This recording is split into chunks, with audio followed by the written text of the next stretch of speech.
ہم کریں گے ہر مظلوم کی حمایت۔ السلام علیکم، میں ہوں حرین فاطمہ اور آپ دیکھ رہے ہیں حمایتی نیوز HD چینل۔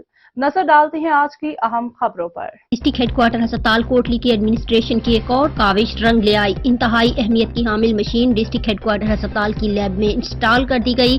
مریض جو FFPS اور پلیٹلیٹس کے نہ ملنے کی وجہ سے کوٹلی سے راولپنڈی ریفر کیے جاتے تھے، ان کو یہ سہولت اب ڈسٹرکٹ ہیڈ کوارٹر ہسپتال کوٹلی میں 24/7 مہیا کی جائے گی۔ MS ڈسٹرکٹ ہیڈ کوارٹر ہسپتال کوٹلی ڈاکٹر محمد نصر اللہ صادق DMS، ڈاکٹر محمد اسلم انچارج پیتھولوجسٹ، ڈاکٹر مونا مطلوب بخاری اور لیبارٹری انچارج عدنان اشفاق اور ان کی پوری ٹیم کو خراج تحسین پیش۔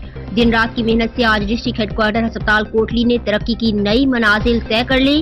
سول سوسائٹی نے وزیر صحت doctor Nisar Ansar Abdali, director general health doctor Farooq Ahmed Noor کا بھی شکریہ ادا کیا۔ قیمتی اور انتہائی اہمیت کی حامل مشینری ڈسٹرکٹ ہیڈ کوارٹر ہسپتال کوٹلی کو دی۔